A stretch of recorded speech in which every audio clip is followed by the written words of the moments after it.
시편 146편 1절부터 5절까지 제가 읽습니다. 할렐루야, 내 영혼아 여호와를 찬양하라. 나의 생전에 여호와를 찬양하며 나의 평생에 내 하나님을 찬송하리로다. 방백들을 의지하지 말며 도울 힘이 없는 인생도 의지하지 말지니 그 호흡이 끊어지면 흙으로 돌아가서 당일에 그 도모가 소멸하리로다. 야곱의 하나님으로 자기 도움을 삼으며 여호와 자기 하나님에게 그 소망을 두는 자는 복이 있도다. 아멘. 성경은 참 많은 말씀 가운데 인생을 의지하지 말라 말씀합니다. 146편 3절은 방백들을 의지하지 말며, 방백들은 지도자들입니다.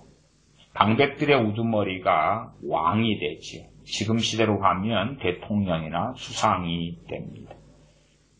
지도자들을 의지하지 말아라. 또한 도울 힘이 없는 인생도 의지하지 말지니.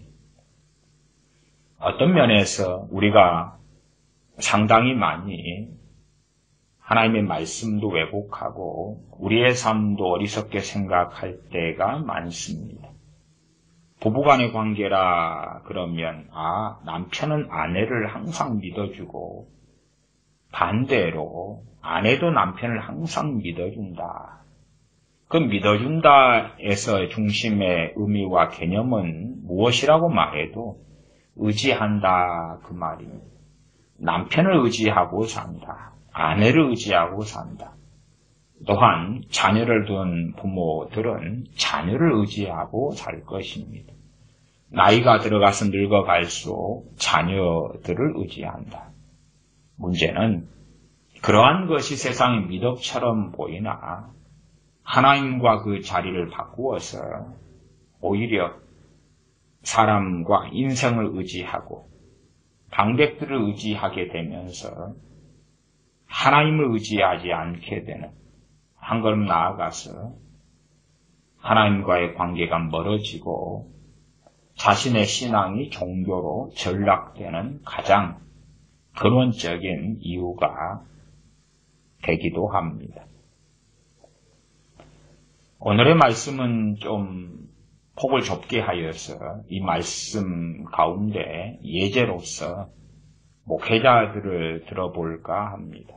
목회자들이다 그러면은 작은 교회 목회자들, 개척교회 목회자들, 작은 교회 목사, 개척교회 목사. 참 어떤 면에서 많은 이들이 저주받은 일 가운데 들어가 있다라고 말할 수밖에 없는 상황과 처지들입니다. 신학교에서 무수하게 많은 목사들을 양산합니다. 그리고 필연적으로 대형교회나 큰 교회에 들어갈 자리가 별로 없기 때문에 교회를 스스로 세울 수밖에 없는 처지입니다.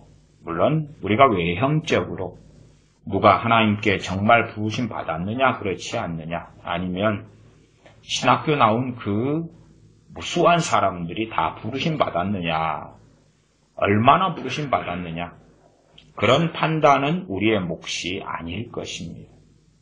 우리는 그 판단을 하나님께 맡기고 목사면 하나님께 부르심 받았겠지, 그렇게 편하게 생각할 수 있겠습니다.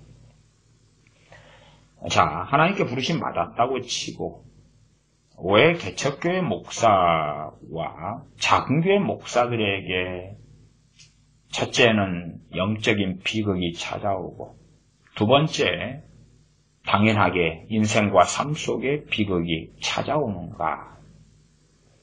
왜냐하면 사람을 의지하는 이들이 너무나 쉽게 되기 때문에 그렇습니다. 보편적으로 아주 과장되게는 서울 같은 데서 100개의 교회가 새로 만들어지면 3년, 5년 안에 99개가 망한다. 문을 닫는다. 그러한 것은 좀 과장되지만 과거에서부터 익숙한 말들입니다. 저는 그러한 말들을 1990년도부터 자주 들어왔습니다. 실제적 통계상은 한 5년 정도 되면 10개가 교회를 개척하고 세웠을 때에 9개 정도가 문을 닫는다. 그 정도가 이제 보편적인 좀 사실에 입각한 통계 정도가 되겠습니다. 아주 잘 교회를 개척한 다음에 5년 안에 살아남는 교회가 있다 그러면 10개 중에 2개도 될 수 있겠습니다. 어쨌든 상당히 희박하지요. 교회를 왜 개척하느냐? 그러면 뻔한 이유입니다. 내가 큰 교회의 부목사나 어디에 들어가 연줄이 없는 경우에 나아가서 큰 교회 목사님이 내 가족이나 아버지나 관계자가 아닌 경우에 당연하게 교회를 새로 시작할 수밖에 없는 처지겠지요. 물론 좀 더 지혜롭다 해야 되나 어찌다 해야 되나 모르겠으나 큰 교회 부목사로 들어가서 충분한 시간을 보낸 다음에 큰 교회에서 개척 지원금을 거액을 받고 또 나아가 교인들의 지원까지도 받는 경우들도 있고 그런 경우는 상당히 성공적이다. 그렇게 인간적으로라도 말하겠습니다. 큰 금액의 후원금이 들어오고 심지어는 건물을 지을 정도의 돈도 오고 교인도 한 100명, 200명, 500명 떼어주고 그런 경우는 상당히 성공적이 되겠지요. 그렇게 해서 아주 큰 교회를 일군 사례들은 서울 같은 데 많습니다. 그런 경우는 그럼에도 예외가 되겠죠. 드문 경우니까. 보편적으로는 이제 교회를 한 목회자가 개척을 합니다. 자기 가족과 함께 시작하지요. 그러면 가장 큰 문제가 돈입니다. 돈. 개척을 했을 때에 매달 월세를 줘야 되고 거기에 필요한 부대 비용이 있고 자신의 가족을 건사하려면 심지어 자녀가 학교를 다니는 연령대다 그러면 학비도 필요하고 자녀들을 학교에 보내는데 단지 학비만 필요한 게 아니지요. 돈이 많이 필요해요. 그러면 돈을 어떻게 구할까? 참으로 신실하게 하나님을 의지하고 의뢰하여서 물질을 하나님을 의지하고 의뢰한다. 사람이 아니라 하나님을 의지하는 사람들.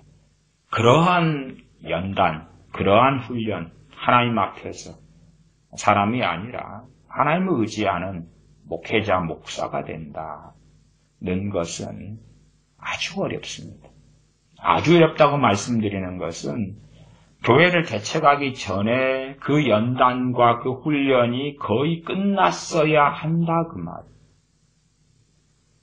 우리가 평안할 때 믿음을 준비하지 않으면 환난의 날이 왔을 때에 그때의 믿음을 준비한다. 그것은 어불성설입니다. 왜냐하면 환난의 날이 되면 지금 내 발등에 떨어진 불 때문에 그것 때문에 고통하고 울부짖고 고통스럽고 힘든데 우리의 신앙과 믿음을 정상으로 돌리거나 하나님을 의지하고 의뢰하거나 그럴 수 있는가 그 말이에요. 평상시에 시험기간이 아닐 때에 공부를 한 학생이 시험을 닥쳐서 좋은 결과를 내는 것이지 공부 준비는 하나도 안 됐는데 실력은 하나도 준비 안 됐는데 시험만 5번, 10번 치운다 해서 실력이 좋아질 수가 없겠지요. 말이 되는 이야기가 아니죠. 하나도 공부를 안 했을 때에 시험을 앞두고 시험을 보면 그때에 시험을 보는 과정, 시험을 보는 그 시간을 통해서 성적이 좋아질 수 없지요. 마찬가지로 극단적 예외는 존재하겠으나 평상시에 믿음을 준비하지 않고 하나님을 의지하고 의뢰하는 삶을 살지 않은 사람들이 어려움을 만나서 하나님을 의지하게 된다? 아니요. 자기의 기대치를 가지고 하나님께 구하고 자신의 원함과 욕망과 기대치가 충족되지 않을 때에 하나님을 원망하기가 쉬운 것입니다. 마치 광야를 통과했던 유대인 이스라엘 백성들처럼 그러하다. 그렇습니다. 교회를 개척하기 전에 하나님을 의지하고 의리하는 훈련을 해야 된다. 그 말이에요. 한국교회의 비극 가운데 하나는 그것입니다. 제가 일단은 작은 교회와 개척교회 이야기를 이 시편 146편 말씀, 도울 힘이 없는 인생도 의지하지 말지니 그 호흡이 끊어지면 흙으로 돌아가서 당일에 그 도모가 소멸하리로다. 이러한 인생 사람을 의지하지 말라.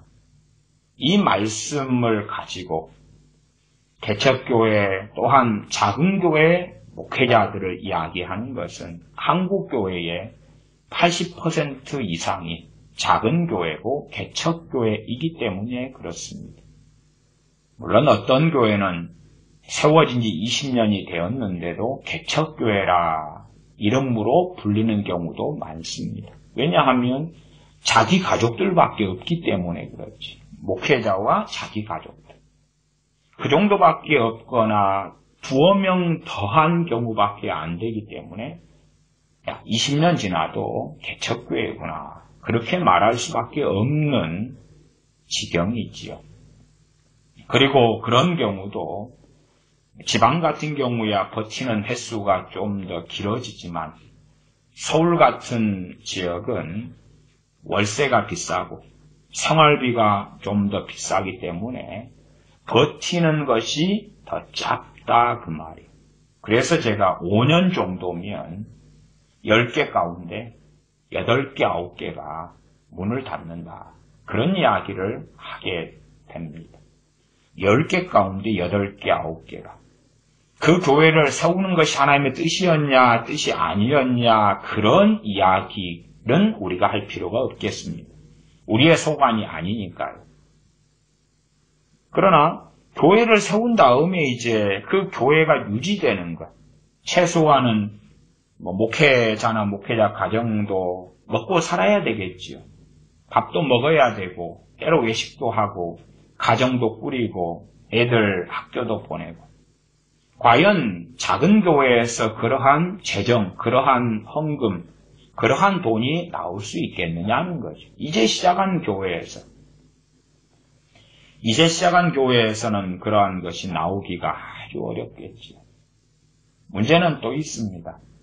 이제 시작한 교회인데도 불구하고 목회자가 욕심과 탐욕을 부린다면 어찌 될까요? 이제 시작한 교회인데도. 저는 한국에서 교회를 15년 정도 전에 개척을 했습니다.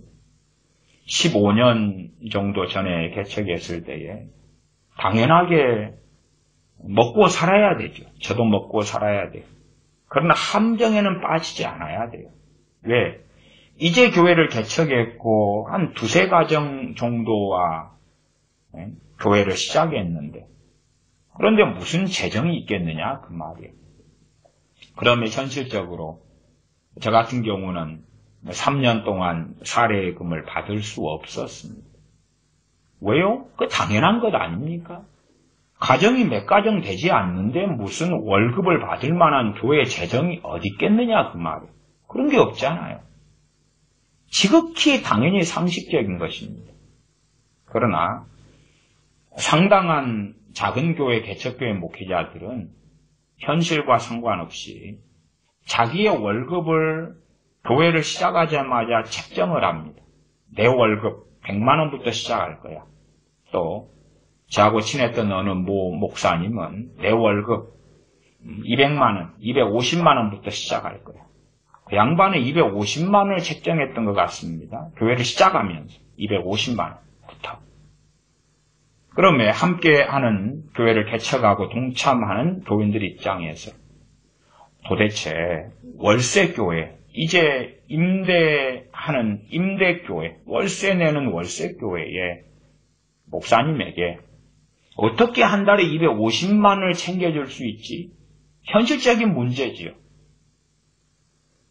그러나 처음부터 그러한 탐욕과 욕심으로 시작하는 목회자들이 의외로 많습니다. 그래서 자, 교인들 당신들과 내가 함께 신앙생활을 해요. 내가 목사요.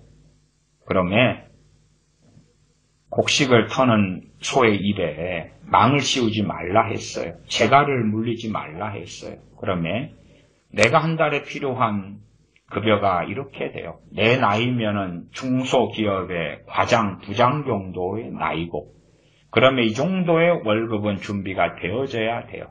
하는 등, 일단은 자기가 생각하는 급여가 있단 말이에요. 급여가 있어.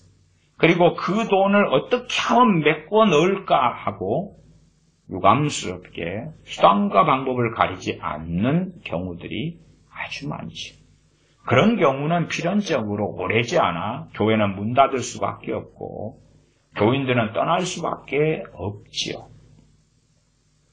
어쨌든 작은 교회 문제가 돈 문제예요. 돈 문제. 재정 문제다. 이렇게 좀 단어를 고상하게 해보겠습니다. 목회자가 이제 교회를 시작했는데 월급을 받으려 한다. 당연하게 편의점 알바를 해도 월급이 주어지는데 내가 목회하고 거룩한 하나님의 일을 하는데 나도 충분한 월급을 받아야 될 것이 아니냐.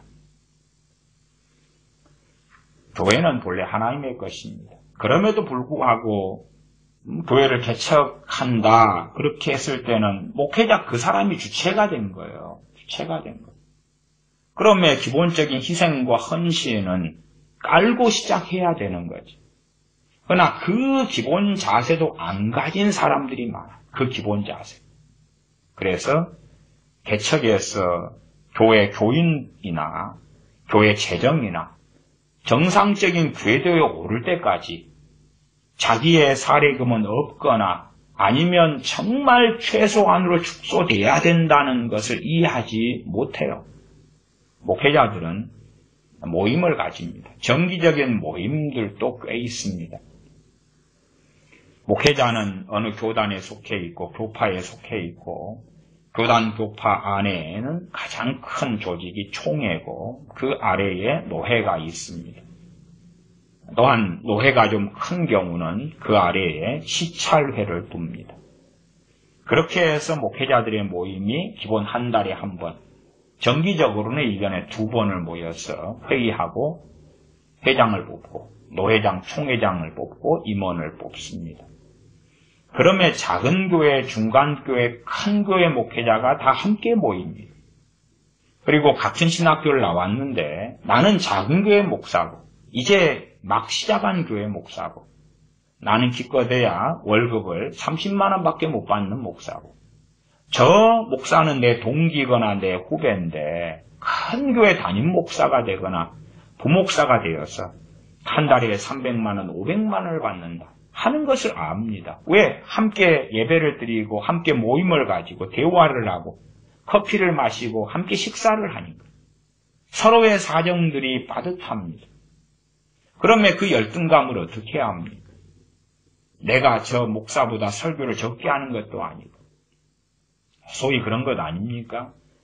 교인이 10명인 목사와 1000명인 목사 가운데 설교를 누가 적게 할 것 같습니까? 유감스럽게 1000명인 교회 목사가 설교를 훨씬 적게 합니다. 왜? 1000명인 교회에는 부목사들도 많지 않습니까? 그러면 오히려 10명인 교회 목사가 설교를 더 많이 합니다. 새벽 기도도 자기가 다 인도해야 되고 수요일, 금요일, 심지어 구역예배, 셀예배 다 자기가 해야 되고 신방예배도 자기가 다 다니면서 해야 됩니다. 훨씬 더 설교가 많아요.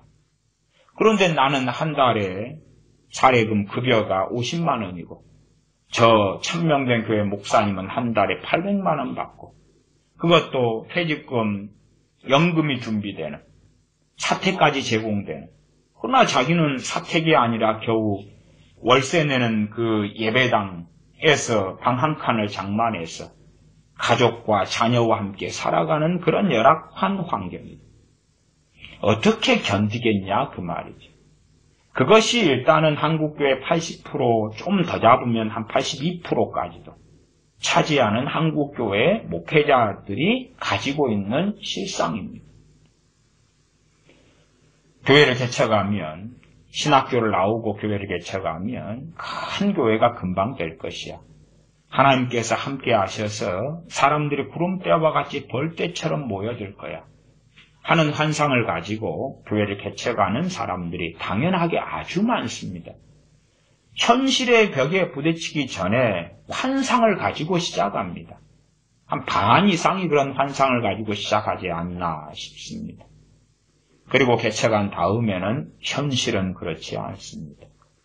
매달 임대료를 준비해야 되고, 또한 교회의 전기세, 수도세, 관리비, 자기 가정이 사는 소위 식고미, 음식, 식사, 가정 생활에 필요한 기본적인 돈, 그 두 가지가 발목을 잡습니다.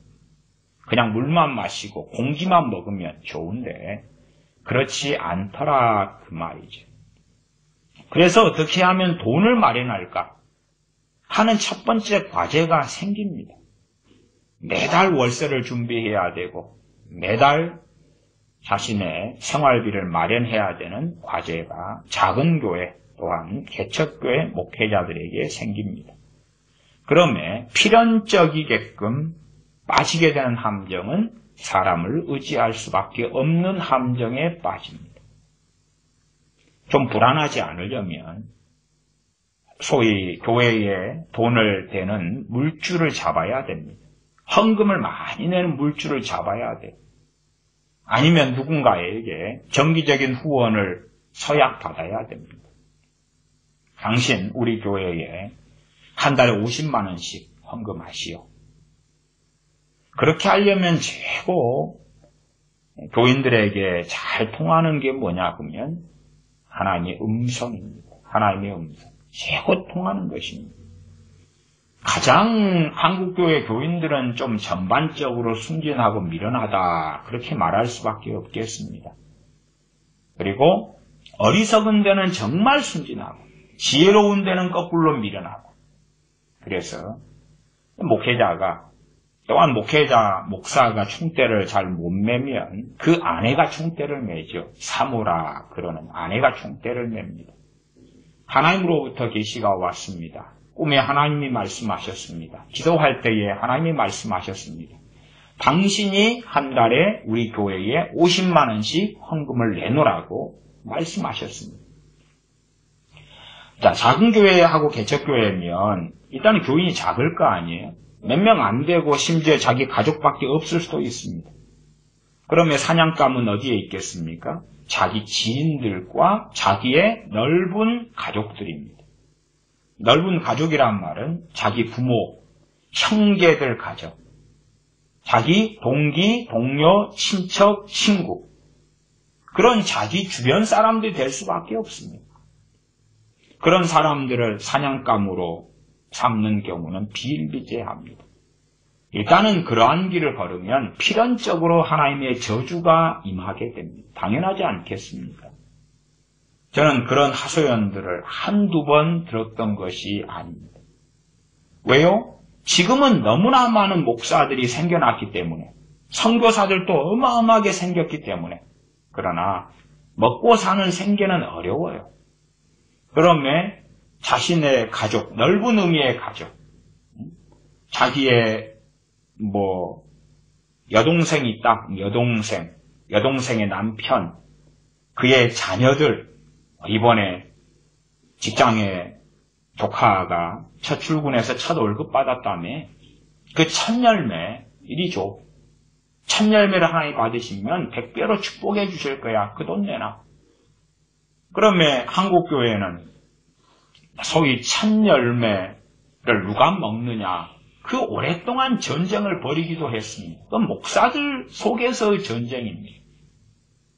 소위 과거에는 처음 첫 월급 받으면 부모님 내복해드리고 이런 것이 이제 우리 일상사에서 소위 미덕 같은 것 중에 하나였습니다. 목회자들 사이에서는 야, 저 사람 첫 열매라는 것을 가지고 저 사람 월급 100%를 뽑아버릴 수 있어. 누가 저걸 먹을 것이냐. 그 다음에 첫 열매라는 걸 함정을 걸으면 심지어 어느 중경교회 목사라도 그걸 교회 전체에 헌금하는 것하고 자기에게 돈을 내놓는 것은 다르거든요. 교회 헌금을 하면 교회의 재정이고 자기에게 하면 자기 거니까 첫 열매에 대하여 자기 개인에게 달라고 요구하는 전쟁. 그리고 작은 교회나 개척교회는 헌금으로 들어오는 것이나 목사의 호주머니로 들어오는 것이나 별로 구분 자체가 없습니다. 작은 교회, 개척교회 같은 경우는 목사의 월급도 어떻게 누가 정해서 줄 것입니까? 다 목사가 알아서 하는 것이에요.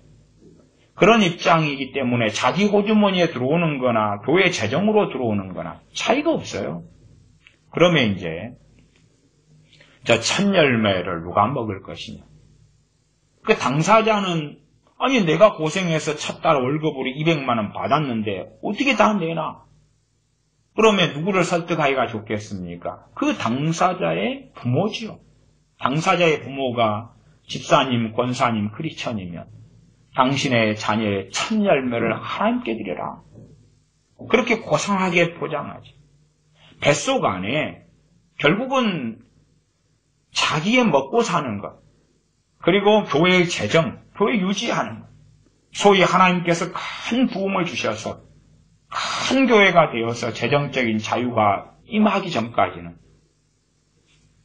교회가 유지될 돈이 필요하고 자기 가정이 먹고 살 그러한 것이 필요하다 그 말이에요. 그러면 사냥감들이 필요한 거지. 그 사냥은 하나님의 이름을 빙자해서 해 나왔다 그 말이에요. 해 나왔다. 하나님의 이름을 빙자해야지 누구 이름을 빙자하겠습니까?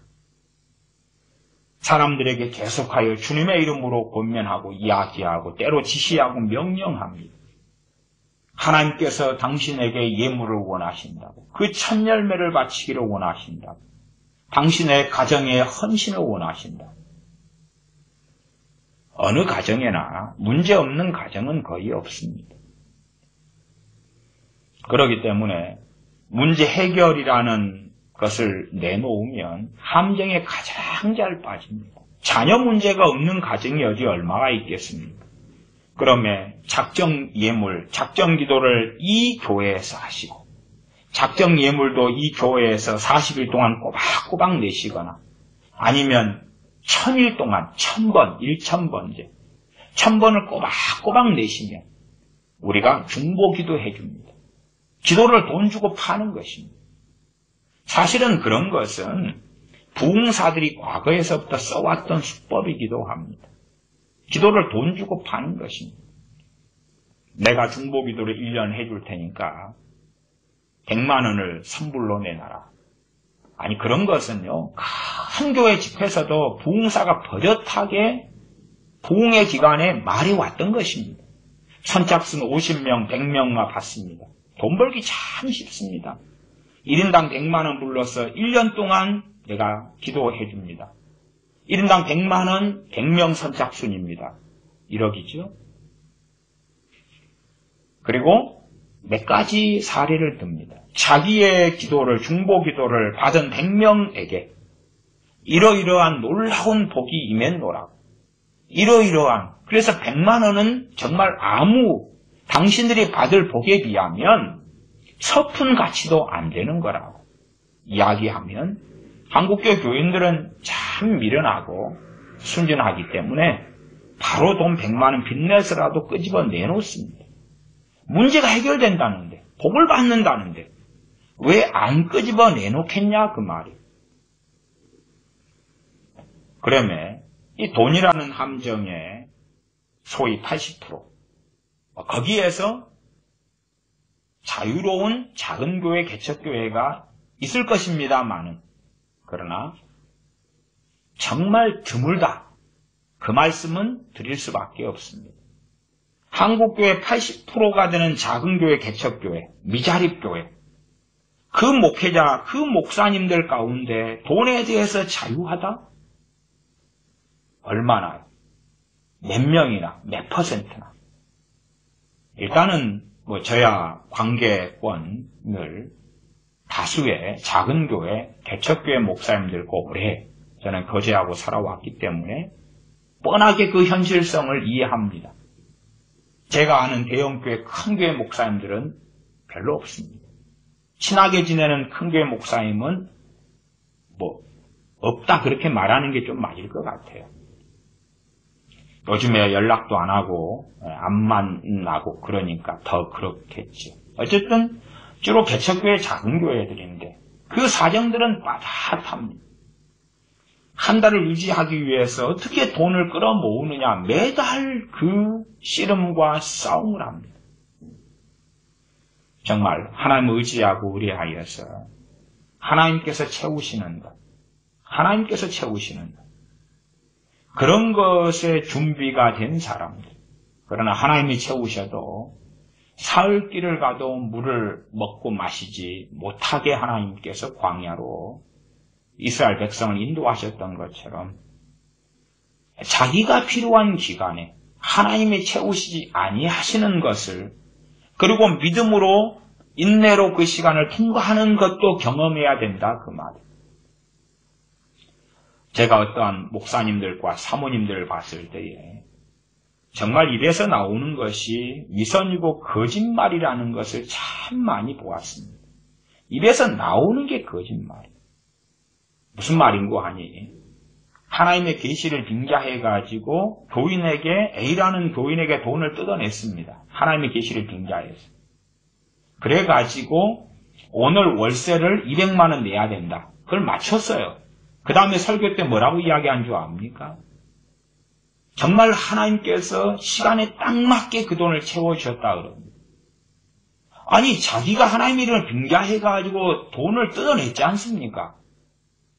말하자면 31일까지 그 교회 다음 달 월세가 준비되어져야 된다. 그러니까 그 주간 31일 되기 전에 29일, 30일 안절부절 못하다가 30일 날 되어서 하나님의 계시와 음성을 빙자해가지고 돈 좀 있게 보이는 자기 지인에게 돈 내놓으라고 돈을 뜯어냈어요. 그리고 설교 시간에는 마치 하나님과 동행하고 하나님께서 함께 하시는 교회에 있냐. 하나님께서 그 돈을 딱 때에 맞게 하나님의 사람을 통해서 채워주셨습니다. 할렐루야. 그렇게 말을 바꾸는 것입니다. 얼마나 사실을 아는 사람 입장에서는 위선적이고 완악한지. 그러나 교인들은 모르죠. 왜? 그것은 정말 가까운 사람들 몇 명과 그 이해 당사자 사이에나 아는 일이거든요. 소위 삥을 뜯긴 그 어느 교인, 지인하고 그의 짓을 한 그 사람. 그리고 주로 목회자들 사이에서는 자존심을 드러내는 경우도 있으나 그러나 또 다른 경우는 별로 숨기지 않을 때도 많습니다. 그러면 아는 사람은 소수이고 교인들에게는 말이 아다르고 어다른 것처럼 바꾼다 그 말이에요. 그러면 과연 그런 교회를 하나님은 어떻게 복을 주시며 그런 교회와 그런 목사와 하나님께서 함께 하실 수 있겠느냐 그 말이에요. 사실은 교인들도 상당히 능숙하고 익숙하기도 합니다. 어떤 면에서 내가 저 교회를 다니는데 내가 저 교회에 한 달에 50만 원을 헌금하는 교인이에요. 내가 다니는 그 교회가 큰 교회거나 중간 규모 정도 이상이 되면 내가 그 교회에 내는 헌금 정도는 있으나 없으나 상당한 충격이 되지 않아요.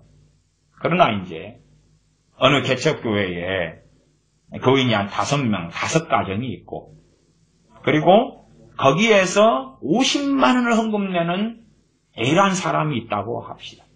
그러면 그 A란 사람의 50만 원의 헌금은 그 작은 교회에서 엄청난 비중을 차지합니다. 그러면 두 가지 문제가 생기죠. 그냥 크게 말해서 두 가지입니다. 하나는 목사로서는 어떻게 하든지 저 A라는 교인이 자기 교회를 떠나면 안 되는 것입니다. 그러면 A라는 교인과 부딪히거나 충돌하거나 속상하거나 마음 상할 설교는 절대 하면 안 되는 것입니다. 그걸 하면 마음 상해서 떠나는데 어떻게 합니까? 그러면 그 교인이 속상하거나 마음 상할 이야기는 절대 안 되는 것입니다. 그 교인이 무슨 짓을 하든지 간에 이 교회에 오래 남아서 헌금을 내줘야 되기 때문에 그렇습니다. 그러면 그 교인은 그 교회에서 갑이 되는 것입니다. 그 교인 입장에서 설교하고 말하고 이야기하지. 두 번째는 그 교인의 문제입니다. 그 교인은 자신이 갑이라는 걸 알지요. 그러면 단일 교회가 얼마나 많은데 목사 당신이 내 비율을 맞춰주지 않으면 그러면 나는 언제든지 떠나겠다. 그리고 이제 불합리하고 잘못된 요구를 하는 경우도 많습니다. 교인이 무슨 요구를, 불합리한 요구를 할 수 있냐고요? 이게 작은 교회일수록 이해관계는 쉽게 얽힙니다. 아무 것이 아니어도, 돈 문제가 아니어도 작게 모여서 신앙생활을 하면 사소한 의견 다툼부터 시작해서 이해관계는 아주 많이 얽힙니다. 심지어 몇 가정이 함께 교회로 있다 그러면 그 교인과 다른 교인 사이에 이해관계가 왜 안 생기겠습니까? 교회 안에 어느 화분을 사들여놔야 되겠다. 그 문제 가지고 A라는 교인과 B라는 교인 사이에 의견 다툼이 생기고 이것이 서로 마음 상하고 속상한 일로도 쉽게 번집니다. 그렇습니다. 안 그런 게 아니에요. 예배당에 있는 커튼 색깔 가지고도 A라는 교인과 B라는 교인은 충돌합니다. 그러면 목사는 어느 편을 설 수밖에 없겠느냐 하는 것이죠. 헌금을 50만 원 내는 A교인 편에 서거나 A교인이 불합리한 말과 행동과 일을 했을 때도 A교인을 책망하기보다 B교인에게 참으라고, 이해해달라고, 용납해달라고 말할 수밖에 없는 것 아니냐, 그것입니다. 제가 개척을 한 다음에 교회 가정이 한 3가정 됐나요? 3가정, 4가정 됐나요? 그때쯤에 이제 주로 이제 제가 교회 목회 개척했을 때는 교회가 치유사역과 축사사역을 함께 했기 때문에 사실상 우리 교회에 온 사람들은 자신들이 세상적으로 말하면 을입니다.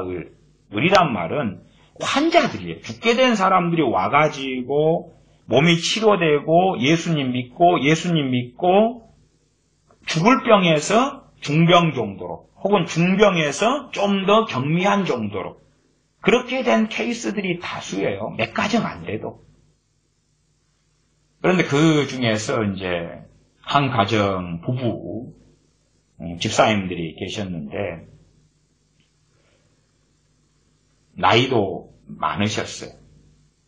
근데 중병에 걸렸어요. 그 집사님 부부 중에서 이미 60대, 70대가 되신 분들이 지금은 이제 돌아가시고 그랬습니다만 오래전 이야기니까 어쨌든 중병에 걸려서 죽을 병에 걸려서 알게 되고 우리 교회에 오신 분이에요. 물론 다른 교회 신앙생활 하시는 분들이에요. 다른 교회 신앙생활 하시는 분들인데 이분들이 직분에 대한 탐욕이 아주 강했어요. 나이가 드시니까 한국교회는 권사 장로가 되는 탐욕과 욕심을 부리는 경우가 생겨요. 꼭 감투처럼. 그분들은 그런 특별히 그분들 중에서 아내 되는 분이 그것이 아주 강했어요.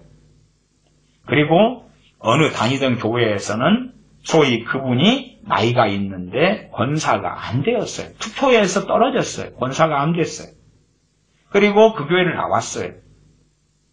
그러나 발등에 떨어진 불은 사실은 권사가 되고 안 되고가 아니라 자기 남편이 장로가 되고 안 되고가 아니라 자기 병이에요. 병. 죽게 된 병이에요. 그분이 앓았던 병이 간경화인데 간경화도 아주 심한 케이스고 오래된 케이스. 그러니까 그 병 때문에 이제 저희 교회로 오게 됐어요. 상당히 많은 치유사역 가운데는 순식간에 낫는 경우도 있으나 상당수가 몇 개월, 심지어 몇 년까지도 치유 기도를 꾸준히 해줘야 낫는 케이스들이 의외로 많습니다. 현 시대는 아주 그런 경우가 많아요. 과거의 기도원들이나 최자신 목사님 같은 여의도 순복음교회 목사님의 치유사역 가운데서도 한 번에 낫는 경우가 아니라 그렇지 않는 경우가 많아요. 최자신 목사님이나 상당히 과거에 영성 있는 부흥사분들 같은 경우는 안수기도 같은 경우도 사실은 아무나 안 했습니다. 안수기도를 우리가 부흥사가 돼서 한다 그래도 좀 영성을 기본 갖췄다. 무슨 영성도 아니라 영적인 원리만 좀 알아도 아무나 안수기도 안 합니다. 최소한 눈앞에 볼 때에 누구에게 안수기도 하냐 그러면 말씀 끝나고 기도하는 시간에 간절히 기도하는 사람, 그 사람만. 왜? 나머지 사람들은 대부분 안수기도 해봐야 필요가 없다는 걸 경험해서 알거든요. 졸고 있는 사람에게 안수기도해서 무슨 일이 있겠는가? 간절히 가슴을 치고 기도하는 사람, 간절히 하나님을 찾는 사람, 집회에 200명이 모이면 그런 사람들이 20, 30명 되고 그럽니다. 그런 사람들만 안수하는 거예요. 그런 사람들만. 그러면 그 가운데 상당한 열매들이 맺힙니다. 어쨌든 집회는 집회인데 보통의 치유사역 가운데는 한 번 기도하고 고쳐지는 경우는 상당히 드뭅니다. 많이 기도할수록 많이 고쳐지는 비례관계가 성립됩니다. 심지어는 이 만성병 같은 경우는 몇 달까지도 지속적인 치유기도가 필요하더라고요. 어쨌든 그분이 치유기도를 좀 받으신 다음에 많이 호전되셨어요. 많이 좋아지셨어요. 간경화가. 그러면 이제 몸이 좋아지면 다른 생각이 나죠. 그래서 제게 계속 종용하는 것입니다. 교회 안에는 가정이 몇 가정이 없는데 나를 권사로 빨리 세워달라. 내 남편을 장로로 빨리 세워달라. 그렇게 저를 계속 괴롭히는 것입니다. 자기 교회니까 자기가 갑인 거죠. 갑인 거예요. 병들어 와가지고 치기도 받고 그럴 때는 의리지만 이제 좀 낫게 된 다음엔 자기가 갑인데. 물론 그분들은 다 은퇴하시고 남편분만 경비로 있으셨기 때문에 11조를 내고 헌금을 내는 액수는 별로 안 됐어요. 기껏해야 몇만 원인데, 그러나 이제 그럼에도 작은 교회는 숫자단 말이에요, 숫자. 한 가정 2명이 얼마나 큰 숫자입니까? 그리고 몇만 원의 헌금이라도 작은 교회는 큰 액수가 되는 거예요, 어쨌든. 그러면 권사와 장로를 시켜달라고 그렇게 저를 괴롭히는 거예요. 그리고 연말이 되니까 기부금 영수증을 가지고 저를 괴롭혀요. 말하자면 자기 딸이 이제 본인이 나이가 드시니까 딸은 40대고 이러지요. 딸과 사이에 기부금 영수증을 떼달라는 거예요. 딸과 사이는 믿는 사람이냐? 안 믿어요. 그리고 불교예요, 불교예요. 기부금 영수증 해달라는 거예요. 딸내 가정의 세금 감면을 받기 위하여. 그건 해줄 수 없다. 그러면 돈이 필요하냐? 딸한테 이야기해서 30만 원을 줄게. 얼마까지 기부금 영수증을 떼주시오. 30만 원 받고 떼주시오. 30만 원 딸한테 교회 헌금하게 한다니까? 딸내 가정이 불교예요, 불교. 30만 원 헌금한다니까? 얼마까지 떼줘. 그럴 수 없어요. 그래도 그 양반이 교회를 옮겨 다닌 것이 제가 목회했던 교회가 3번째 교회거든요. 첫 번째 교회도 그렇게 해줬어요. 그 교회 목사님. 2번째 교회도 해줬어요. 계속. 문제는 제가 안 해준다는 거예요. 그건 도둑질이기 때문에 해줄 수 없다. 거짓말이기 때문에 해줄 수 없다. 하나님의 이름으로 교회가 있는데 교회가 하나님의 이름을 가진 교회가 도장을 찍어가지고 어떻게 나라를 속이고 국가를 속이냐? 해줄 수 없다. 그랬더니 이제 속이 상했는 모양이에요. 또 교회를 안 나와요. 문제는 강경화가 당연하게 제가 하나님이라면 치유된 것도 빼앗으실 거라고 저는 믿어요. 악화되고 재발되어 버리더라. 악화되고 재발되어 버렸어. 비글비글 죽어가는 거예요. 근데 놀랍게 죽어가면서도요, 기부금 영수해달라는 거예요. 참.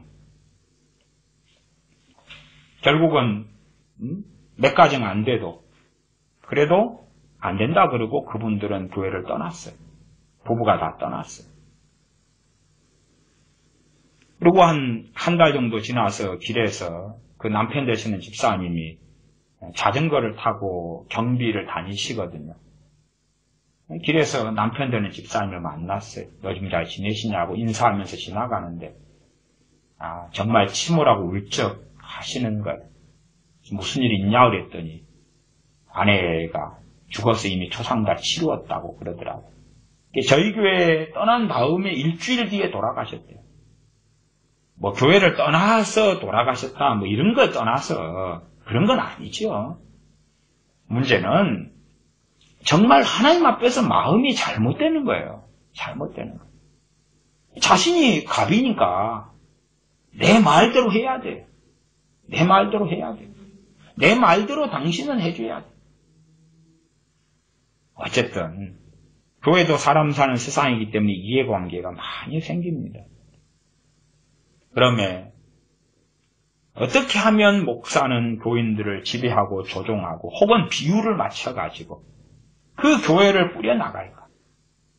차라리 한 중간 정도 규모의 교회가 되면은 재정 자립이 되니까, 그리고 뭐 어느 정도 일정액 이상의 헌금이 들어오니까, 조건은 목사가 사고 치지 않았을 때의 조건입니다. 목사가 사고를 쳤다. 무슨 사고겠습니까? 건축을 해버렸다. 빚내서 건축해버렸다. 그러면 중간교회라도 들어오는 헌금 가지고는 이자도 내기 빠듯하고 원금 갚을 해는 돌아오고, 그런 사고를 쳤을 경우에는 이제 중간급 교회 목사라도 작은 교회나 개척교회 거나 혹은 더 이상의 상황에 직면하죠.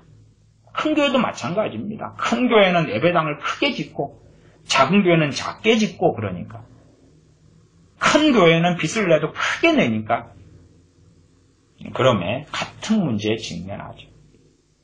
대신 큰 교회 목사들이야 그래도 일정하게 들어오는 돈이 있으니까 퇴직금 받고 다른 교회로 옮기면 돼. 그런데 작은 교회나 개척교회는 옮길 데가 없어요. 그것이 자기 터전이니까 소위 도망을 못 간다는 말이에요. 문을 닫으면 문을 닫고 안 닫으면 안 닫고, 그 함정 속에서 사람을 끊임없이 의지하게 됩니다. 사람을 끊임없이 의지하게 돼요. 전에 저희 교회에서도 사실은 뭐 간혹 큰 헌금을 하는 분들이 다니시게 돼요. 한 분은 헌금을, 가정이 두 가정이 다 가족이었는데 헌금을 많이 하셨어요. 이 가족, 그냥 말하자면 언니네 가족, 동생네 가족인데 다 가족이니까 헌금을 두 가족 합해서, 그래서 100만 원이 넘게 한 달에 헌금을 하시는 거예요. 헌금이 아마 제 생각으로는 한 달에 한 140만 원 정도 두 가정에 헌금했나, 뭐 그런 것 같아요. 더 넘었나. 그 정도니까 작은 교회에서는 굉장히 큰 헌금이죠. 교인이 소위 100여 명이 안 되는 데서 한 달에 그 두 가정만 내는 헌금 100몇십만 원이니까 아주 큰 헌금이에요. 그리고 이제 저하고 문제는 부딪히게 됐어요. 당연하게 본인이 이기시려 하죠. 문제는 제가 볼 때는 그 부딪히는 것이 간단한 누가 양보하고 양보하지 않을 문제가 아니라 진리의 문제로 저는 보이는 거고, 그분은 진리의 문제가 아니게끔 보이는 거예요. 그러면 자신이 이기셔야 되겠다는 거고, 저는 진리의 문제이기 때문에 양보하거나 타협할 수 없는 문제고, 그런 문제고, 결국은 당연하게 그분들은 떠나셨지요. 그러니까 교회 재정이 한순간에 매달 들어오는 재정이 백몇십만 원이 사라지는 거죠. 그러면 사실은 교회가 재정을 잘못 관리하거나 저 같은 목사가 욕심과 탐욕을 부려서 교회 재정에 빠듯하게 내가다 가져온다거나 아니면 지출을 아주 많게 놨다거나 그러면은 그것이 사라지면 어찌 되겠느냐 그 말이에요. 마치 한국 교회는 어떤 방식이냐 그러면 지금까지 이어져 왔던 한국 정부의 방식과 아주 유사합니다. 정부의 방식과. 무슨 말인 거 아니? 지금 정부도 그렇고 앞에 정부나 그 앞에 정부들도 비슷합니다. 뭐가 비슷하냐 그러면 빚내 가지고 나라 살림을 해오는 것입니다. 빚내 가지고. 지금 현 정부가 이게 가장 심하긴 해요.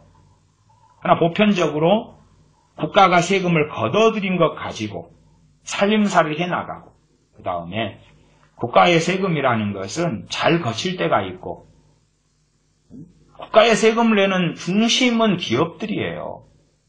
기업들이 장사가 잘 안 되면 세금은 적어지는 거예요. 그러면 그럴 때를 위하여 적절하게 저축을 해놔야 돼요. 경기가 어려울 때가 국가적으로 왜 안 오냐 그 말이에요. 근데 지금 세금 거두는 것 플러스 빚내가지고 펑펑펑 써오는 나라 살림을 해왔어요.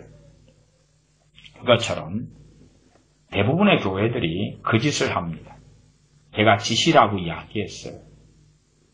누구의 이름으로 그 짓을 합니까? 하나님의 이름으로 그 짓을 합니다. 하나님이 우리 교회와 함께 하시기 때문에 우리 교회는 더 커지고 더 부흥하고 재정은 더 늘어날 것이다. 그리고 각 교회들이 하나님의 이름으로 빚내고 또한 재정이 들어오면 펑펑펑 씁니다. 이것은 아주 긴 악순환의 고리입니다. 그렇기 때문에 교회가 주로 이제 한 11월 말 되거나 또 12월 말 되거나 교회마다 재정을 정리하고 결산하고 예산 보는 때가 약간의 차이가 있어서요. 그러면 결산하고 예산할 때에 예산은 뭐냐 그러면 다음 해에 들어올 교회의 재정에 대해서 계획을 세우는 것입니다. 어떻게 계획을 세우느냐? 일반적으로 교회마다 그 해 결산한 걸 기준으로 한 5%나 3%, 5%, 심지어 10%까지 늘립니다. A라는 교회에서 선교 헌금이 1년 동안 500만 원 들어왔다. 그러면 내년은 550만 원을 목표로 삼자. 그렇게 해서 예산을 늘리고 그에 비추어서 그 돈을 사용하는 계획을 세우는 것이 예산입니다. 그러면 예를 들어서 500만 원 선교 헌금이 550만 원이 되고 550만 원 쓸 계획을 다 세워놓는 거예요. 믿음이 너무 좋아가지고. 그럼 어떻게 해야 됩니까? 50만 원을 더 뽑아내야 되죠. 더군다나 교인 몇 가정이 딴 데로 떠나버리면 어떻게 합니까? 떠나버리면 기존에 있는 사람들이 그 돈을 메꿔 넣어야 되죠. 더군다나 추가되고 플러스된 예산에 더 추가해서 넣어서 그것을 교회들은 당연한 듯이 계속 해옵니다. 결산에 과연 몇 %를 더 추가해서 예산을 잡을 것이냐. 맥주엘 헌금도 그렇습니다. 요즘에는 그러한 자료들을 밖으로 이제 못 가져가게 다 재직회나 혹은 그 세례교인 이상이 모이는 공동교회 같은 데서 예결산 할 때에 나눠주고 다 수거하고 그렇게 합니다만 과거에는 수거까지는 안 했습니다. 요즘에는 숨길 것이 많아지니까 정확하게 확인하지 못하게 대당받고 다 내놓고 가세요. 그런 방식을 많이 사용합니다. 어쨌든 맥주절이다. 그럼 맥주절 감사헌금이 올해에 800만 원 들어왔다. 지난해는 700만 원이다.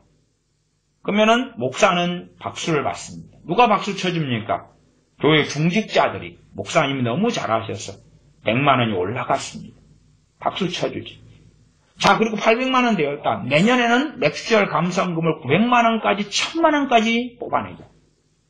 그리고 예산을 세웁니다. 그걸 뽑아내야 되죠.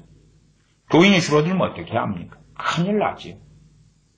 교인의 비율을 끊임없이 맞춰야 되고, 끊임없이 축복을 선언해야 되고, 끊임없이 교인의 마음에 드는 말들을 강단에서는 할 수밖에 없습니다. 그리고 예산에 맞추어서 돈을 씁니다. 교회는 점점점 적자와 빚더미에 올라앉죠. 심지어 선교란 이름으로 돈을 씁니다. 빚내서. 참 아름다운 모습이지 않습니까? 재정을 가지고 어느 선교지에 학교를 세우겠다. 어느 선교사에게 학교 세우도록 돈을 얼마 지원해주기 위하여 당신들의 돈이 더 필요하다. 더 내놔라. 얼마나 아름답고 고결하게 보이냐 그 말이에요. 그렇게 해서 빚을 냅니다. 정당하게 보이는 거죠. 첫째는 한국 국가의 경기 상황에 따라 교인들의 호주머니도 달라집니다. 그렇지 않나요? 교인들의 사정도 안 좋아져요.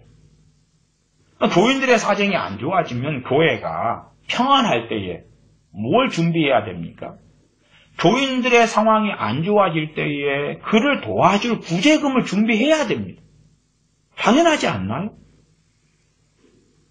미련한 것은 배짱이 아닙니까? 개미가 미련한 것입니까? 배짱이는 먹을 게 많을 때에 모으지 않고 놀지 않습니까? 먹을 게 많으니까 이렇게 평안하고 먹을 게 많은 세상이 계속 될 거라고 믿잖아요. 개미는 먹을 게 많은 여름에 모으지 않습니까? 식량을 비축하지 않습니까? 왜? 겨울이 오니까. 그것이 인생에서나 계절상으로나 마찬가지입니다.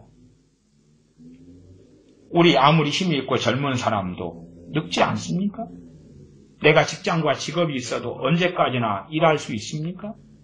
혹은 우리 육신이 언제 고장 안 나고 병 안 들고 살면 좋겠으나 병들 때가 안 온다는 보장을 누가 합니까? 나이 들면은 돈을 못 벌잖아. 인생에도 그렇게 봄, 여름, 가을, 겨울이 오는 것처럼 한 가정이나 한 개인의 경제도 마찬가지입니다.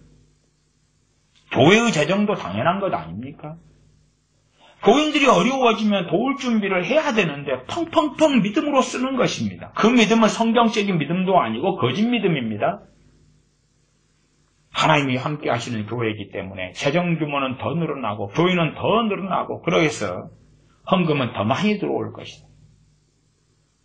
국가 경제가 안 좋아지면 교인도 실업자가 되고 실직자가 되고 회사를 운영하는 사람도 이익금이 적게 남기 때문에 헌금을 적게 할 수밖에 없는 구조가 되고 그러면 평상시에 지혜롭게 재정을 관리해야 되는 것도 목사와 교회의 장로들과 재직들이 해야 될 책임입니다. 그러나 그렇게 목사부터 할 마음이 없는 거예요. 마치 좀 어느 정도 규모가 되는 교회 목사들은 자기가 대통령처럼 생각합니다. 대통령은 뭡니까? 대한민국을 위하여 박정희 대통령 같이, 이승만 대통령 같이 다 헌신하고 돌아가신 분들이야. 예외겠습니다만. 다수의 대통령들은 어떻게 하면 집권하는 동안에 집권 야욕을 이루고 돈을 뽑아내고 그런 수단으로 국가를 삼는다 그 말이에요. 그러한 권력자들, 정치인들이 자기의 성공의 수단으로 대부분 삼는 것처럼 마치 몇 년 집권하고 떠나는 뜨내기처럼 사는 거예요. 나라가 망하든 말든지 간에 멋대로 하는 것처럼 교회가 재정적으로 망하든 말든지 상관없는 거예요. 자기가 있는 동안에 뽑아먹을 거 다 뽑아먹고 망하게 되면 옮기고 떠나면 된다고 말이에요. 옮기고 떠날 만한 자기의 이력은 만들어놨어요. 박사학위 가지고 있고 큰 교회 담임 목사 경력 있고 정 안 되면 자기 추종세력 모아서 그래서 후원 받아가면서 선교사로 몇 년 갔다가 들어오면 될 거 아니냐 그 말이에요. 혹은 대한민국 한국 사람들은 미련하기 때문에 책만 한두 권 내면 되는 거예요. 책만 한두 권 내면 와, 책을 썼다네. 우리보다 탁월하고 똑똑해. 믿어주거든요. 책만 한두 권 써내면 끝나지. 뭐가 복잡해요? 순진한 사람들 너무 많기 때문에. 말도 안 되는 내용으로 책을 써놔도요. 은혜 받았습니다 하는 사람이 수그루하게 나와요. 걱정할 거 없는 거예요. 한국교회는. 미련한 사람들이 버글버글 기독교인들 가운데 하기 때문에 어장이 풍부한 거예요. 물론 개척교회나 작은 교회 목사들에게는 별로 해당이 안 되는 이야기입니다만은 참 기본적인 이름값 좀 가지고 책 낼 돈 정도 가지고 있고 PR 정도 할 만한 여력이 있고 그러면 가능하다 그 말입니다. 사람을 의지하고 의존할 수밖에 없는 시스템을 교회 재정적으로 만들어버려요. 목사는 그게 비추어서 자기의 생활 수준을 높여버리고요. 그러면 한국교회가 점점점 재정 규모를 늘리고 빚내가지고 쓰는 그 악순환의 고리나 한국 정부가 또한 현 정권이나 과거 정권들도 마찬가지로 빚을 계속 내가지고 그래서 빚더미는 키워가는 이 악순환의 구조는 점점 가나 언제까지나 갈 수는 없는 거예요, 본래가. 우리 한국도 생각해 보십시오. 대한민국의 1년 재정을 넉넉히 한 500조라고 봅시다. 500조. 500조 잡으면 5천만 국민들이 얼마씩 세금을 1년에 내야 됩니까? 1년에 한 명이요. 1,000만 원 내야 돼. 1,000만 원 내야 돼.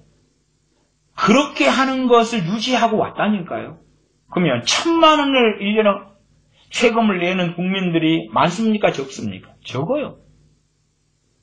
그걸 뽑아내 왔다니까요. 빚은 얼마 내더라도 뽑아내 왔어요. 그걸 누가 감당했어요? 기업이죠. 우리가 대부분 큰 소리 뻥뻥뻥 치는 대한민국 국민들은 1년에 1,000만 원 고사하고 세금 거의 내지 않아요. 세금 내는 거 거의 없어요. 기껏해야 과자나 사먹고 뭐나 사먹으면 10% 그런 거죠. 그거 가지고 1년 모아서 1,000만 원이 됩니까? 안 돼요. 결국은 기업의 수출에 의존하는 거예요. 그렇게 살아온 거예요. 그리고 재정 규모가 더 커질 거라고 믿고 빚내가지고 펑펑펑 쓴 거예요.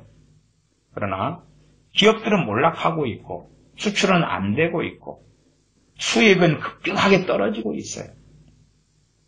그러면 지금까지 써왔던 한국이 빚내서 써왔던 규모는 어떻게 할 거냐 그 말이에요. 들어오는 돈은 아주 쪼그라들고 시냇물이 말라버린 것처럼 대한민국은 말라버리는 거예요. 세상 정부는 그랬다고 치더라도 목회자들이 어떻게 그걸 생각하지도 못하고 더 바보처럼 교회의 재정을 다 마르게 만들어버려요. 재정을 마르게 만들어버려요. 믿음이라는 명목 속에서 여기저기 다 쓰고 또 목사가 끄집어낼 건 다 끄집어내버려요. 끄집어내버려요. 다 뽑아먹어버려요. 탈탈탈 긁어서.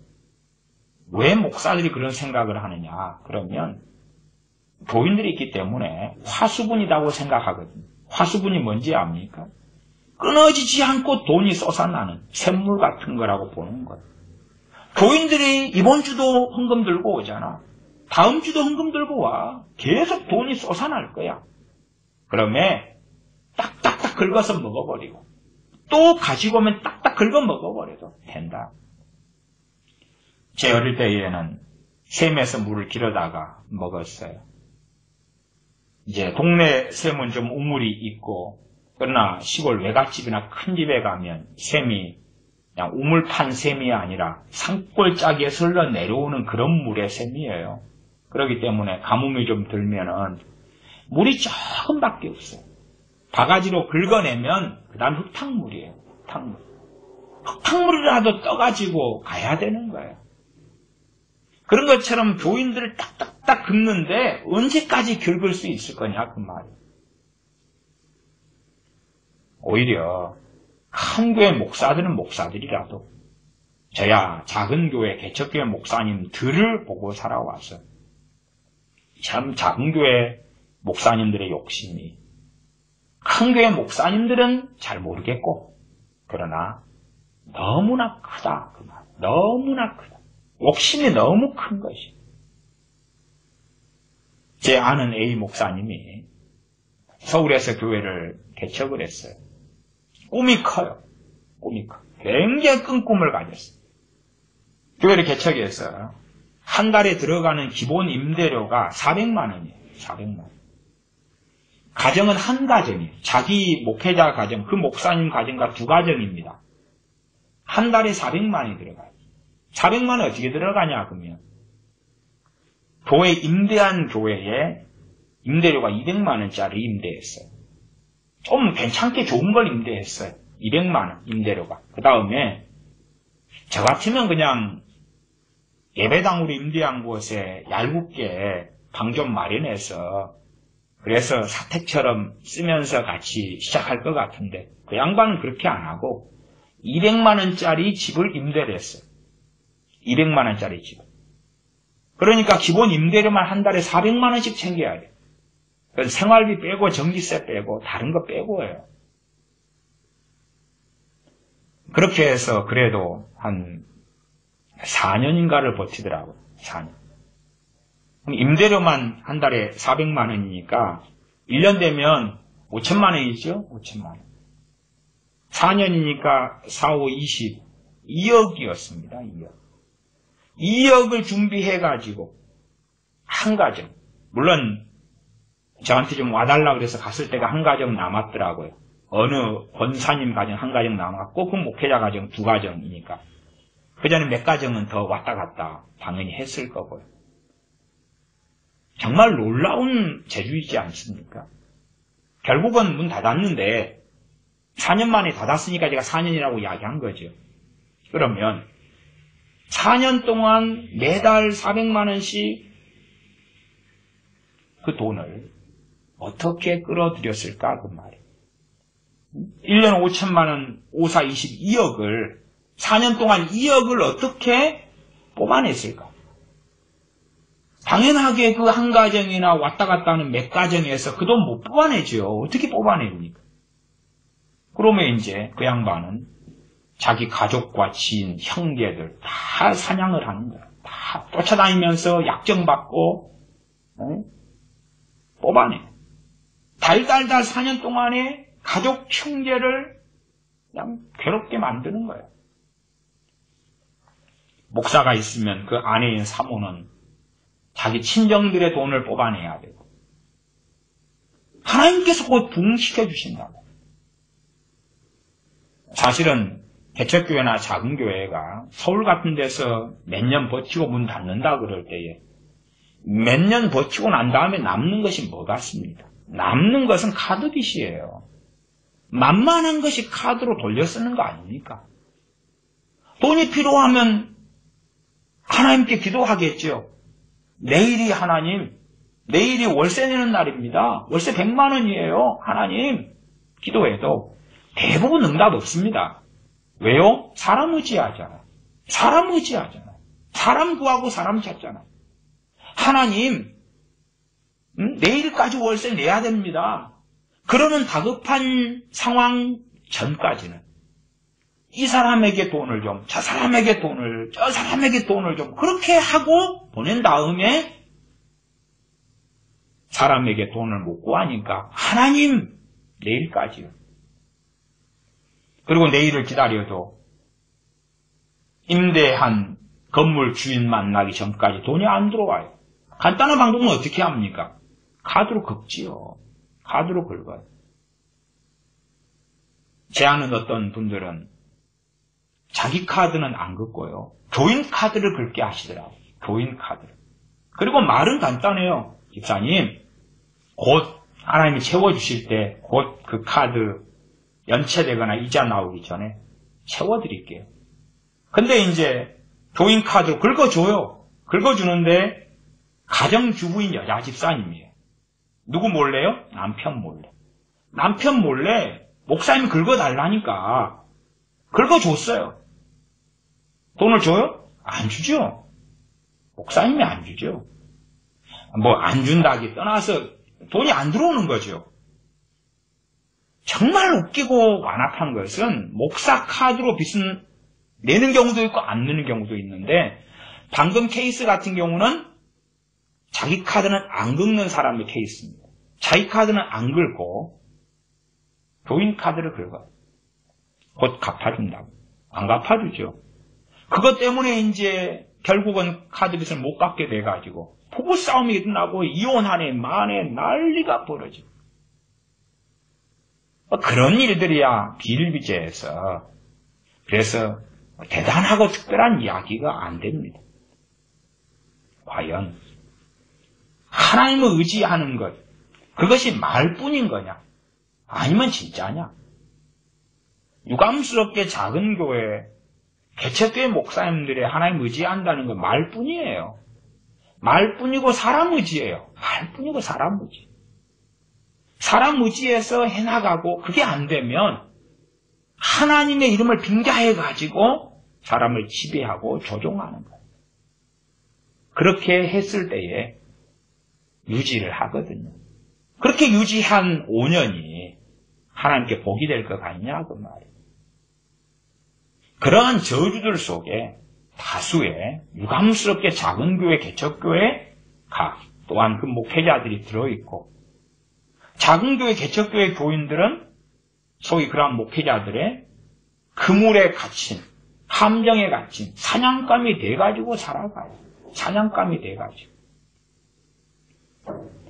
목사가 한 1년, 2년 한 다음에는 자기 월급에 대한 욕심이 생기죠. 처음에는 개척한 것만 해도 감지덕지다. 나 교인 연합무 가정, 연합무명 두고 그래도 나 월급 좀 챙겨야 되겠는데 그 월급은 누가 챙겨줘야 되느냐. 교인 당신들이 챙겨줘. 만들어줘. 나 한 달에 100만 원, 200만 원 만들어줘. 만들어줘. 제가 듣거나 아는 목사님들 가운데서는요. 자기 자식을 유학 보내는 그러한 목사님들이 꽤 있습니다. 꽤. 유학 보낼 때에 1년에 돈이 못 들어도 5천만 원 이상 들거든요. 5천만 원 이상이에요. 유학 보내. 정말 유학 보냈는데 자식이 공부를 좀 잘해서 적게 드는 경우는 있어도 미국 같은 데 유학했는데 돈이 어떻게 적게 들어요? 혹은 국제학교에 얘를 보냈어요. 국제학교. 국제학교 같은 경우는 학비 자체가 참 많이 들어요. 한 달에. 제가 누구에게 들었더니 한 달에 얼마 드냐? 자식을 국제학교에 보내는데 한 달에 200만 원 든다 그러더라고요. 한 명에 자식을 3명 보낸다 그래요. 한 달에 600이에요. 그런 경우는 차라리 좀 적게 드는지 모르죠. 근데 그 경우는 이제 학비만 그렇고 아내가 애들을 데리고 국제학교, 그 외국에 국제학교에서 데리고 사는 케이스예요. 생활비 자체는 몇백이 한 달에 또 들죠. 그거 말고도. 그러면 한 달에 주로 외국 같은 경우는 월마다 학비를 냅니다. 월마다. 얼마나 많이 드냐 그 말이. 근데 그것을 목사님이 해요. 목사님. 그 교회 목사님이 사례금을 많이 받는 분들이 다수냐? 아니요. 대부분 작은 교회와 중간 교회입니다. 중간 교회 그 목사님 월급이 200만 원. 200만 원. 200만 원인데 자기 소위 어린 자식을 보내놓고 자기 아내 사모까지 보내놨어요. 보내야 될 돈이 한 달에 400, 500을 기본 보내야 돼요. 자기 월급 200만 원 받아. 250 받고. 어떻게 유지하냐? 유지하더라고요. 제가 보니 유지하더라고요. 유지해요. 그 속사정까지 다 어찌 알겠습니까?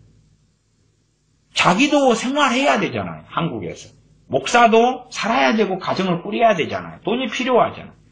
250만 원 월급 받으면 모두도 100만 원 들어갈 거 아니에요. 요즘에 차 없는 목사들이 또 어디가 있어요. 기껏해야 한 달에 한 100만 원 남을까 그럴 텐데 어떻게 한 달에 4,500을 보내나 외국에? 나머지는 어디서 나와야 되죠? 똑같은 이야기예요. 그래도 이제 중간급 되는 교회 목사의 경우는 사냥감이 많아요. 사냥감이 많아요. 중간쯤 되니까 교인들 가운데서 돈 있는 사람도 좀 있어요. 작은 교회는 돈 있는 사람이 있기가 확률적으로 어렵지요. 100명 모이면 돈 있는 사람이 2~3명 있다 그러면은 10명 모이는 데서는 2~3명이 어떻게 나오겠어요? 1명 있어도 기적이죠. 그래서 100명, 200명 모이는 데서는 사냥감이 있어요. 그래서 돈을 뽑아내요. 개인적으로 접촉하고 신방 가서 뽑아내요. 그렇게 해서 한 3년 유지하는 것도 저는 놀랍게 봐요. 놀랍게 봐요. 과연 그런 목회자가 어떻게 하나님 앞에 저주를 받지 않을 수 있겠는가 그 말이에요. 그 저주가 임하지 않은 목사가 한국에 과연 얼마나 될까 그 말이에요. 얼마나 될까. 얼마나 될까 그 말이에요. 저주가 임하지 않은 목사가 과연 몇 %나 될까 그 말이에요.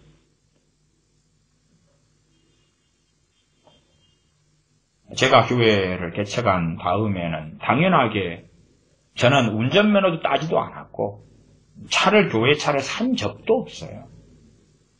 최소한은 조금의 주제 파악을 저는 했습니다. 왜요? 작은 교회가 이제 시작한 교회나 시작해도 벌떼처럼 사람들이 모여들 이유가 없잖아요. 그럼 차를 하나 사고 내가 운전면허를 따고 차를 하나 운전하고 그럴 때에 차 유지하는 규모 자체가 유지비가 교회 재정에 비추을 때 감당 못하게 많이 들어갈 것이 뻔히 계산이 되더라고요. 거기에 믿음을 갖다 붙일 이유가 어디 있습니까? 뻔한 건데 내가 믿음이 좀 좋아지면 교인이 한 10명이 수입이 2배, 3배로 증가하나요? 그래서 헌금을 2배, 3배 내게 되나요? 그럴 리 없잖아요. 인생이 빠듯하고 더군다나 대한민국에 살고 대한민국 국민으로서 복지를 누리며 다른 나라들보다 부를 누리는 것 자체만으로 복이다 그 말이에요. 그러지 않나요?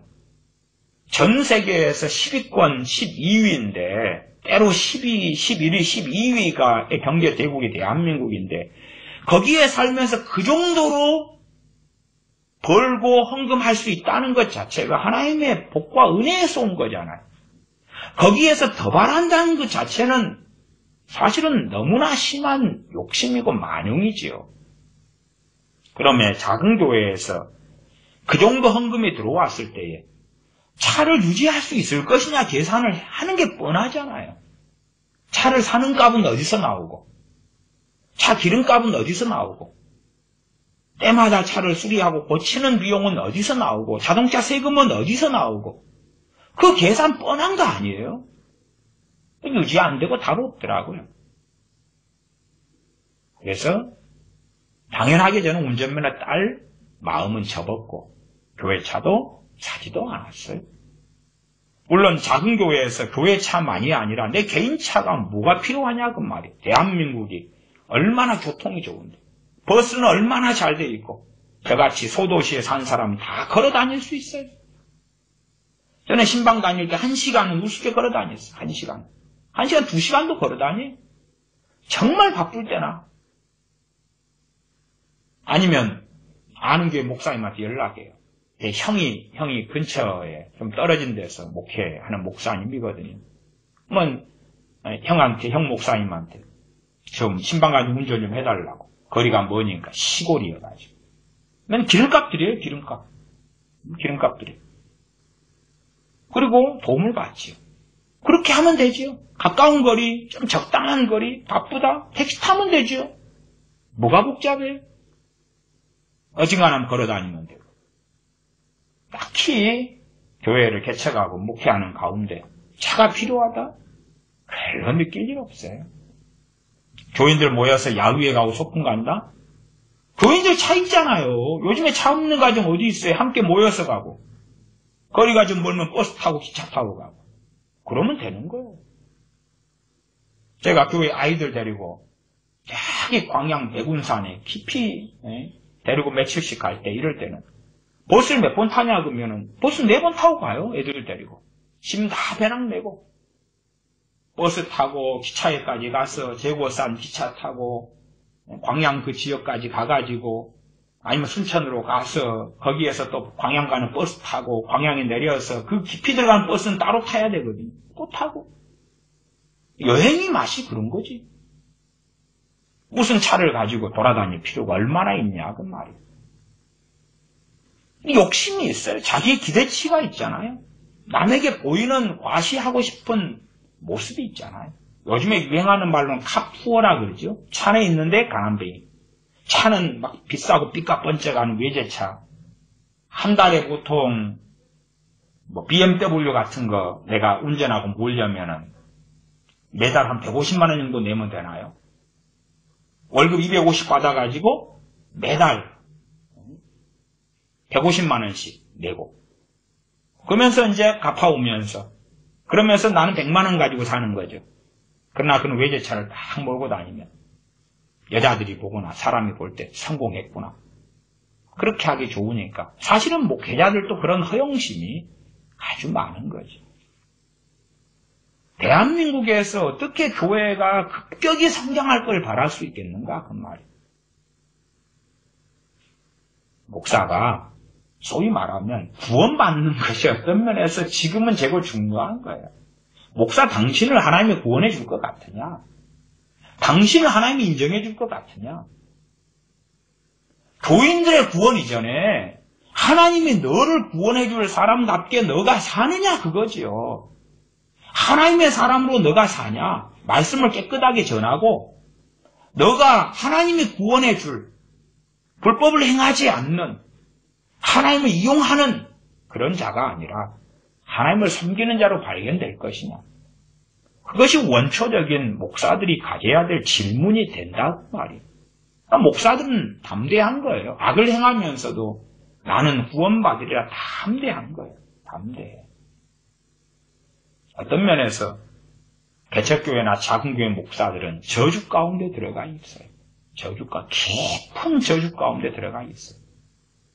물론 다른 이유에서 중형이든 대형이든 초대형이든 저주 가운데 안 들어가 있다 말할 수 없습니다만은 제가 지금 겪어왔던 일들로서 사람을 의지하는 이 저주 가운데 안 들 수 없는 형편과 사정에 들어가는 거예요. 들어가는 거예요. 가정을 꾸리는 경우는 들어가는 돈이 얼마나 더 많습니까? 자녀를 많이 낳으면 들어가는 돈이 얼마나 많아요. 정말 하나님만 의지해서 그 재정이 생기냐 그 말이고 하나님만 바라보기 때문에 채워주시냐 그 말이에요. 대부분은 그렇지 않거든요. 그나마 좀 나은 것은 목사님이 그냥 작은 교회니까 밤 되면은 운전하러 다녀요. 밤 되면 운전하는 거 있죠? 그런 거. 아니면 택시도 운전하거나 그렇게 해서 재정을 모으거나 아니면 아내가 사모 와이프가 직장을 가져요. 제가 어느 개척교회에서 섬겼을 때는 사모님이 직장생활 하시는 분이셨어요. 사모님이 갑이에요. 갑이에요. 사모님 성질만 딱 기분 나쁘게 하면 사모님 월급으로 교회가 유지된단 말이에요. 월급으로. 어느 교회는 자식 월급으로 유지하는 교회도 있어요. 목사님이 중년이 되니까 자식들이 이제 결혼했잖아요. 아니 결혼이 아니라 직장을 가졌어요. 직장. 그래서 거기에서 월급을 받잖아요. 전부 다 그리 집어넣는 거예요. 그러면 자녀의 장래는 있어요? 자녀는 무슨 소망으로 살죠? 아니 직장을 가졌으면 나중에 결혼 준비해야 될 거 아니에요. 적금도 넣고 준비해야 될 거 아니에요. 그 돈을 전부 다 자기 아버지 목사님 밑으로 다 부어버리면, 집어넣어버리면 하나님이 책임져줘요? 정말로? 그것이 어디서 나온 망상이냐 그 말. 그렇게 아빠 목사님은 가르치고 아들, 딸은 돈 벌어서 집어넣고 그러면 자식들을 한 3명 둔 목사님은 이 자식들 빨리 커가지고 직장생활 시켜서 그 돈 딱 계산하니까 대강 답이 나오거든요. 한 달에 얘 150, 한 달에 얘 200, 한 달에 얘 250 그러면 유지하고 남고 자기 월급까지 나온다. 정말 그렇게 사는 것이 하나님의 종으로 사는 것이 아니다. 아니에요. 얼마나 유행합니까? 그러면 못해도 조지 뮬러 목사님 같은 유행했던 그러한 기도하는 사람의 전기나 책들을 좀 보고 본을 받으라 그 말이에요. 수박 거달기로 유행을 따라가지 말고 그 깊이 있는 것 속에 들어가서 조지 뮬러 목사님 같은 하나님의 사람이 했던 기도와 내 기도가 같은지 다른지를 파악하고 알아 그 말이에요. 교인들도 마찬가지입니다. 목회자가 사람을 의지하고 교인을 의지하니까. 반면 교인들은 누구를 의지합니까? 목회자를 의지하는 거 아니에요. 목회자를. 입장은 비슷합니다. 시편 146편 3절입니다. 방백들을 의지하지 말며 방백들 지도자지. 교인들은 누구를 의지합니까? 목사를 의지해요. 천국과 지옥, 천국을 내가 보내주리라 마치 하는 것처럼 구원자가 마치 목사인 것처럼 또한 이 시대가 되면 방백들, 대한민국의 시대에는 의지할 지도자를 찾는 거죠. 나는 황교안 자유한국당 대표를 의지하겠다. 한기총 대표회장 누구를 의지하겠다. 미국 대통령을 의지하겠다. 방백들입니다. 그 의지가 어긋날 때는 어떻게 할 겁니까? 정말로 의지의 대상이 사람입니까? 사울왕을 하나님이 세우셨습니다. 그러나 백성들이 사울왕을 의지했다. 저 사울왕이 가리키는 대로 그러나 사울왕은 어느 때 되었습니다. 하나님을 배반하고 타락한 사람이 되었습니다. 사울왕을 끝까지 의지했던 사람들은 사울왕을 따라서 잘못된 길을 걸어갔습니다. 사람은 그렇게 불완전해요. 사람은 의지의 대상이 되지 않아요.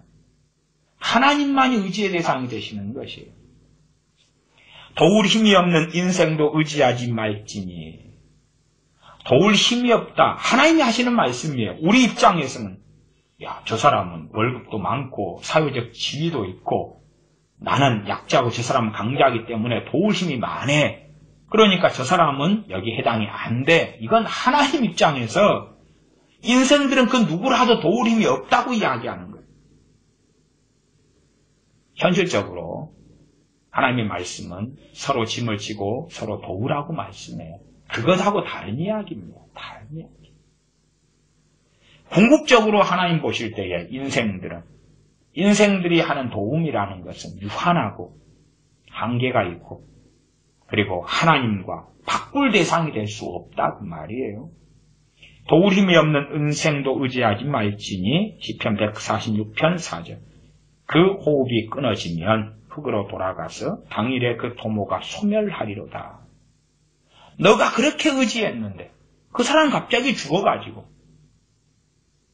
내일 돈 해주기로 했는데 오늘 하나님이 그 호흡을 걷어가시면 내일 돈 해주기로 해서 찾아갔는데 돌아가셔서 장례식장에 누워 계십니다. 곧 입관하신다 그래요. 어떻게 할 거냐 그 말이에요. 끊임없이 사람들은 눈에 보이는 사람을 의지하고 살아갑니다. 146편 5절. 야곱의 하나님으로 자기 도움을 삼으며 여호와 자기 하나님에게 그 소망을 두는 자는 복이 있도다. 야곱의 하나님으로 자기 도움을 삼는다. 하나님의 이름을 빙자해서 사람들 지배하고 조종하는 목사님들이나 사모님들을 만날 때에 그분들의 주장은 한결같습니다. 정말 우리는 하나님을 의지합니다. 한결같아요. 소위 말하면 자기가 듣고 싶은 것을 계시를 받아요. 보고 싶은 걸 환상을 봐요. 그리고 교인들을 지배하고 조종해요. 우리는 정말 하나님을 의지합니다. 설득이 되지 않아요. 설득하는 것 자체를 포기해버려요. 왜? 저 같은 사람이야 그런 목사님, 그런 사모님의 목사가 아니잖아요. 그 다음에 설득이 안 되고 괜히 설득시키려고 약간은 꼭 고구마를 삶을 때, 감자를 삶을 때 이건 하고 찔러보지만 안 들어가는데 왜 계속 찌르겠습니까? 마음 상하면 원수로 그냥 돌변하는 것이 그것이 목사들의 세계이기도 하고 또한 심지어 기독교인들의 세계이기도 합니다. 좀 질러봐서 안 들어가면 말아야지. 말아야 돼. 안 들어가. 이빨도 안 들어가요. 대화가 안 돼요. 사람을 지배하고 조종하고 이끌고. 근데 그 사람들은 상당히 계시를 잘 받아요. 놀랍지요. 계시를 잘 받아요. 계시는 잘 받는데요. 그 교회에 필요할 때의 재정이 채워지진 않아요. 그리고 자기가 계시를 통해 채워요. 계시를 통해 채워요. 하나님께서 순탄하게, 하나님께서 형통하게 채워주시는 게 아니에요. 나아가서 재정이 적게 채워지면 뭐 하면 됩니까? 규모를 줄이면 될 거 아니에요. 씀씀이를 줄여야 될 거 아니에요. 그걸 통해 하나님께서 연단하시고 달아보시는지 어찌하냐 그 말이에요. 내가 목사다. 작은 교회 목사다. 내 월급이 100만 원이다. 재정이 적게 들어왔으면 월급을 줄이면 될 거 아니에요? 줄이면 될 거 아니에요? 100만 원 가지고도 가정생활하기 빠듯합니다. 그래도 교회를 빚쟁이로 만들면 안 되죠. 100만 원, 50만 원 줄이고 나머지 필요한 50만 원 하나님께 공급받아야지. 물론 하나님의 등자에서 사람을 지배하고 조종하지 않는 가운데. 그러지 교회를 빚쟁이로 만들어 놓고 교회 빚을 자기 카드로 50만 원 더 뽑아가지고 쓰고 하나님이 갚아주세요. 그렇게 하면 안 되지. A교회가 있었는데 A교회는 교인이 적었습니다. 그리고 목사님의 월급을 줄 수 없었어요. A교회에 그 목사님은 떠나고 B 목사님이 A교회에 부임하게 되었습니다. A교회 그 목사님은 부임한 B 목사님에게 자기 밀렸던 월급을 다 내놓으라 그랬어요. 그리고 다 받아냈더랍니다. 그건 제가 직접 가까이서 경험한 이야기입니다.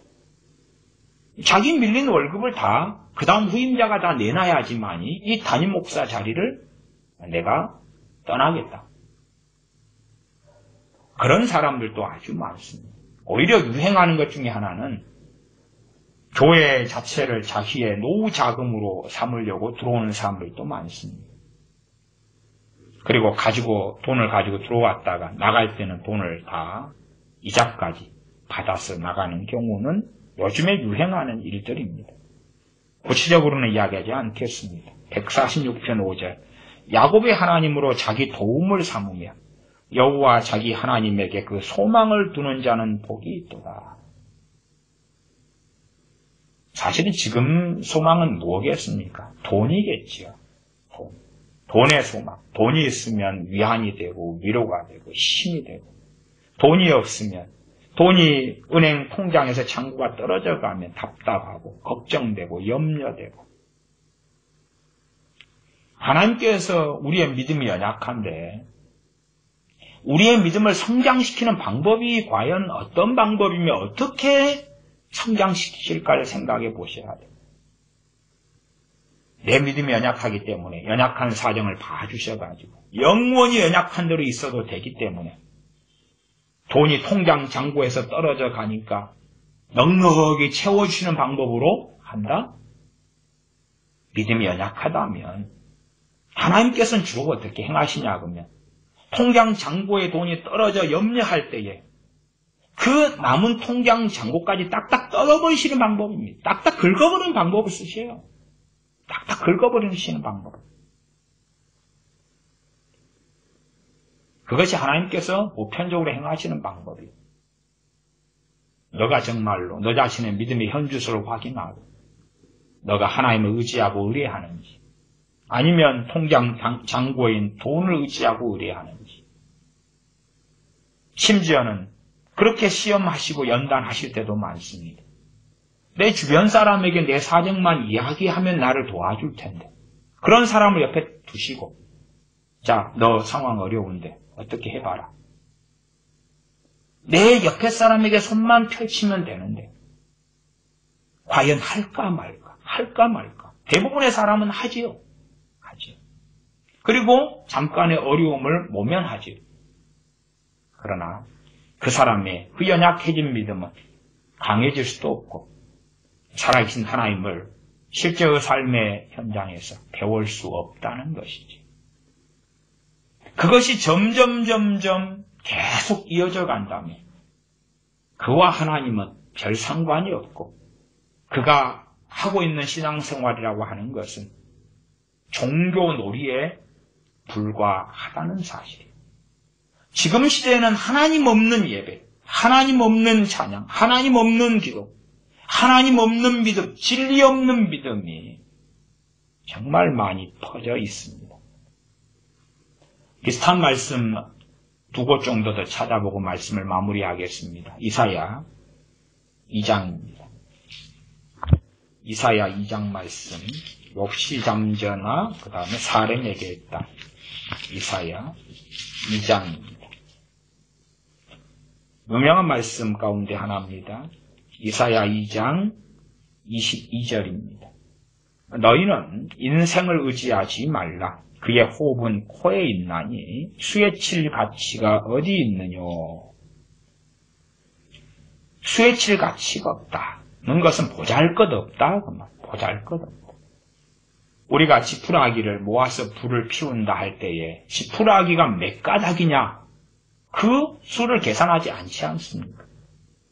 제 어릴 때는 소나무 솔괭이들이다 그래서 소나무 낙엽이라 그럽니다. 소나무가 떨어져서 바닥에 있는 것을 갈쿠려 긁어가지고 부엌에서 불을 뗐습니다. 그것이 몇 가닥이냐 셀 가치가 없다 그 말이에요. 그것처럼 하나님 보실 때에 사람이 존귀한 존재고 위대한 존재고 소중한 존재고 그건 성경 밖에서 찾으세요. 성경 밖에서. 하나님께서 인생을 보실 때는 인생은 수에 칠 가치가 없다 하시는 거예요. 수에 칠 가치가 없다. 보잘것없다. 보잘것없어. 잡초가 버글버글 났는데 잡초 몇 개나 났나? 그게 무슨 가치가 있습니까? 과수원에 감나무가 있으면 몇 그루가 있나? 그건 가치가 있지요. 하나님께서 인생을 보실 때에 수에 칠 가치가 어디 있느냐? 보잘것없다. 혹은 뭐가 그리 대단한 것이 있냐? 그 말씀이에요. 수에 칠 가치가 없다. 일일이 하나님 보실 때 인생을 세보고 야, 위대한 인생이네. 위대한 사람이네. 대단한 사람이네. 그렇게 안 하시는 거예요. 이 시대는 인본주의적인 복음이나 기독교가 만연해가지고 한 명을 구원하시기 위하여 주님은 어찌어찌 하신다. 그러면 소돔과 고모라를 불과 유황으로 멸망시키실 것 같습니까? 그러면 노아 시대 때 8명을 빼놓고 대홍수를 통해 멸망시키실 것 같습니까? 그러면 아말렉을 진멸하라 그럽니까? 그러면 가나안을 진멸하라 그럽니까? 그러면 여리고성을 진멸하라 그럽니까? 혹은 대환란이 어느 때 일어나서 지구상에 사는 모든 사람들에게 화가 재앙이 임하는 그날이 왜 오겠습니까? 혹은 예루살렘에 닥치는 그 비극들이 구약에나 신약시대에나 있어 왔습니다. 아이들이 굶어 죽고 심지어 아이들이 굶어 죽을 때 부모는 그 아이를 장사 지내기보다는 예루살렘 성이 포위되어 갇혀 있을 때에 아들의 시체를 먹고 딸의 시체를 먹고 그러한 비참한 일들이 역사적으로 여러 차례 예루살렘 안에서도 생겼습니다. 하나님의 거룩한 이름을 두신 그 예루살렘, 시온이라고 일컬어지는 그 예루살렘 안에서도 정말 한 명 한 명이 하나님께 그렇게 가치가 있을 것 같습니까? 아니요. 하나님께 가치 있는 사람은 참으로 하나님의 사람 외에는 하나님께는 가치가 없습니다. 회개하는 사람, 하나님께 엎드려 있는 사람, 하나님을 찾는 사람, 그런 사람들만 하나님께 가치가 있고 그 외에는 하나님께서 참으시며 인내하시며 기다리시며 보고 계시는 것입니다. 긍휼을 행하시는 것이죠. 너무나 너희가 완악하게 살아가도 내게는 너무 소중하기 때문에 너를 구원하기 위하여 내가 온갖 일을 다 하고 언제까지나 참아주마. 그런 하나님은 성경에는 없습니다. 너희는 인생을 의지하지 말라. 그의 호흡은 코에 있나니 수에 칠 가치가 어디 있느냐. 라고 선지자 이사야를 통하여 하나님께서 말씀하십니다.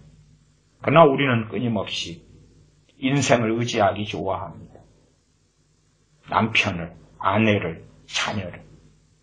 그리고 그 의지할 대상이 무너졌을 때에 내가 있게끔 보이는 신앙까지도 무너지는 사람. 작은 개척교회 목사가 자기가 의지하던 헌금 많이 내는 교인이 떠났을 때에 어찌할꼬 그의 발목을 잡고 집을 계속 찾아다니고 제발 마음을 돌려달라고 애걸복걸하고 저는 그런 일들을 듣고 보았습니다. 어떤 교인을 돌아오게 하려고 5년까지 쫓아다니더라고. 5년까지. 징하다 싶습니다. 어느 작은 교회 목사님이 자기 교회를 떠났어요. 그것도 그 목사님의 잘못으로. 그리고 이미 다른 교회에 자리 잡아서 잘 신앙생활을 하고 있어요. 근데 5년간 계속 쫓아가는 거. 5년간. 그 집을 찾아간 스토커도 아니고 계속 카톡을 보내고 문자를 보내고 그것은 할 짓이 아닌데 모양은 다르지만 그렇게 하는 소위 목사님들이 많아요. 어떻게 하면 자기를 벗어나지 못하게 할까? 어떻게 하면 자기가 하는 교회를 벗어나지 못하게 할까? 그래서 교인들로 하여금 자기 말이라면 끔뻑 죽도록 자기를 의지하도록 만드는 목사들. 마찬가지로 자기들도 그 교인들을 의지하는 거지. 저 교인들이 없으면 나는 굶어 죽을 거야. 교인들이 없으면 당연하게 개척교회 유지 못하지요. 임대료 못 내지요. 자기 가정생활도 못하지요. 그러면 끊임없이 저 교인들로 하여금 나를 의지하게 해야 돼. 그래서 상당수 목사들과 사모들은 하나님의 음성을 빙자해서 교인들의 모든 삶에 관여하려 합니다. 자녀 대학 보내는 것 계시 받아주고 자녀 집 사고 그 교인 차 사는 것 직장에 들어가는 것 다 의지하게 만들려고 그 가족이 쇼핑하는 것까지 그해 가족 여행하는 것까지 어느 곳으로 가라고 당신들이 여행하고 있는 그곳에 가면 위험하다고 저쪽으로 가면 안전하다고 계시 받아주고 지배하고 조종하고 그렇게 해야지만이 자기들을 의지하는 교인들이 된다 그 말. 그리고 하나님은 두려워하지 않습니다.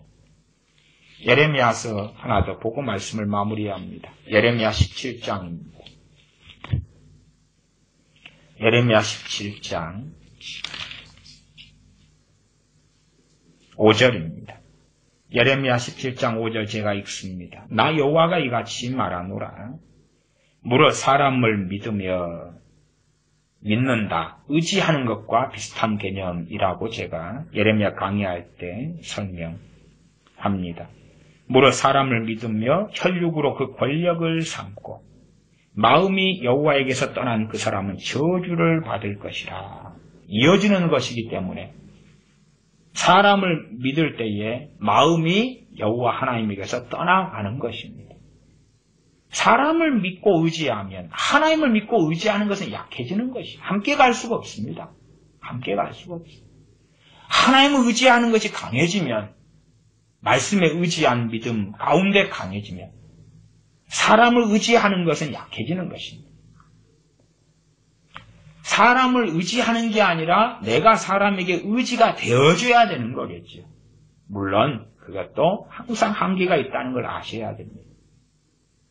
내가 사람들 지지하고 때로 후원해주고 도와주고 섬겨주고 그러하지 사람을 내가 의지하고 의지했던 사람이 사라지면 통탄하고 슬퍼하고 가슴을 치고 사람의 정과 사랑이란 게 있으니까 그럴 수밖에 없다는 건 이해합니다만 그러나 어떤 사람이 그랬을 때 마치 미국의 링컨 대통령의 아내가 그 남편을 그렇게 의지하다가 남편이 어느 때 죽음에 우울증에 걸려버리고 말아요.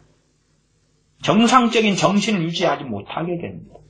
왜냐하면 그에게 우상은 남편이었기 때문에 라고 저는 말하겠습니다.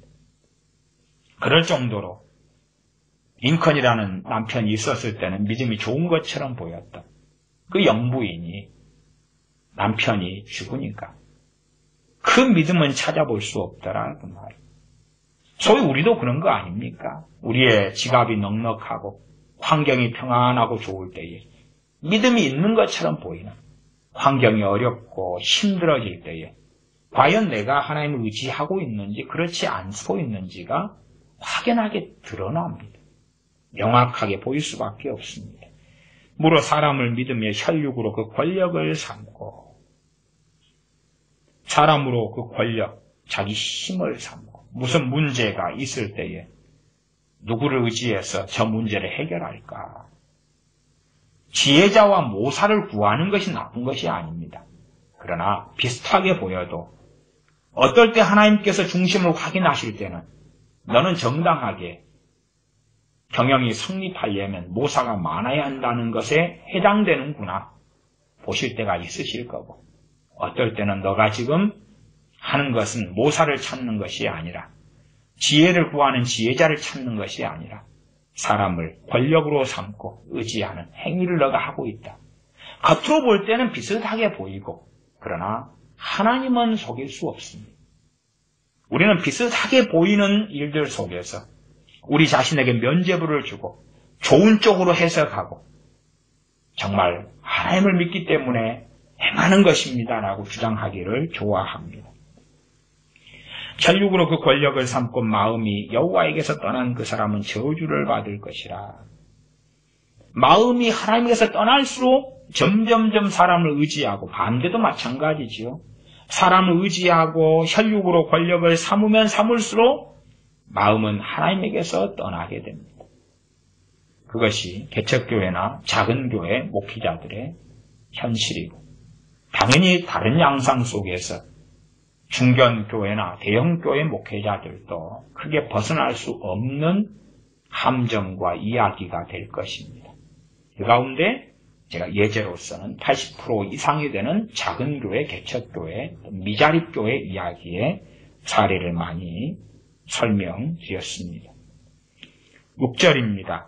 그런 사람에 대하여 17장 6절에 그는 사막의 떨기나무 같아서 좋은 일에 오는 것을 보지 못하고 광야 간조한 곳, 건건한 땅, 사람이 거하지 않는 땅에 거하리라. 사막의 떨기나무, 사막의 덤불, 얼마나 외롭습니까? 바람이 부는데 광활한 그런 초원도 아니고 동무가 많은 것도 아니고 그 사막 가운데 외로이 있는 덤불 하나, 그렇게 살아가게 될 것이다. 하나님과 함께하는 삶이 아니다 그 말이지. 기도하겠습니다.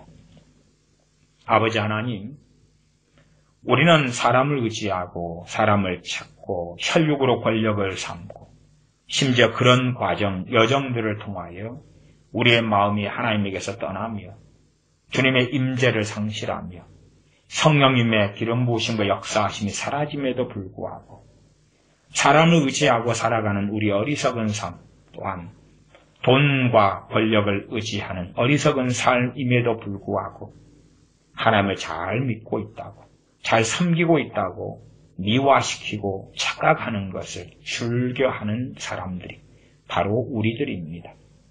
그러므로 우리가 사람을 의지하고 의존하는 사람이 아니라 때로는 배고프고 때로는 서글프고 때로는 가난하고 때로는 참담한 지경에 처한다 할지라도 하나님만 의지하고 살아가는 하나님의 사람으로 발견되게 하여 주시옵소서. 이 땅에 살면서 돈이 많아서 천 끼 만 끼를 먹는 것이 아니라 때로는 한 끼 두 끼도 채 먹지 못하고 가난하게 산다 할지라도 우리의 분깃은, 우리의 영원한 분깃은 주님이시온즉 주님 의지하고 찾다가 주님 앞에 서게 하여 주시옵소서. 우리 주 예수님의 이름으로 기도하옵나이다. 아멘.